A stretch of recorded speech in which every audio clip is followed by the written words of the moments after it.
éviter voilà qui serait dit présentant au champion match avant tes pigeons de bonne sanité et c'est que la malaïka hein de bonne sanité hein donc Marie-Pierre c'est que la malaïka de bonne sanité présentant toujours champion donc mère Nabiso Nangola maman Joséphine Fodiangani donc ya papa ga de bonne sanité idéologie Nabiso toujours ya présentant au cas ndenge ça.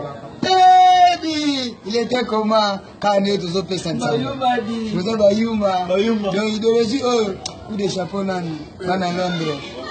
Hein? Donc biso to basu to ba to sola na tongo. Si. Hein? Donc tongo na sola. Et amu na on pesa so solo. Bona minito bambimi na biso côté comme un kafu na ninga muketi. Donc to ba ya ke moi muke Charlotte Pigeon Ibrahim Nzambe na los. Bana Londres mama onde ya ngulu. Tout est mis pendant que ma gloire n'inga. Aïe pendant sur le terrain et mon pendant comprendre que j'ai un café danger. Si quand tu peux s'en sortir, ça on est sur le pèse. Ça on déjà on a ce qui peut commis. Toujours c'est la gamme maso la n'inga ça la gamme ya. Toujours c'est le mieux café à tembe. Donc café on est allé que bana Londres tous les besoins vous a décidé. Tu vois avec nous trop. On imagine nous quand on va dire on a dit ça bien. On est ici avec nos police.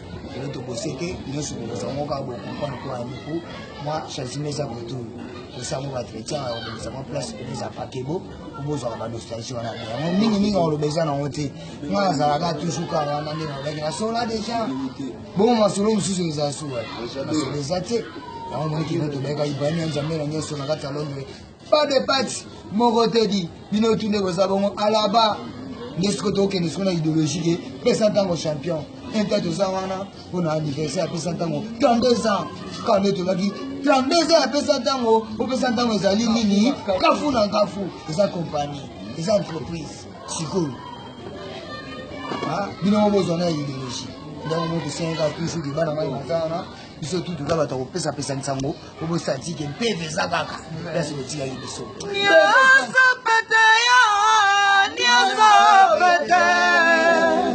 Mama Charlotte nyasa pete.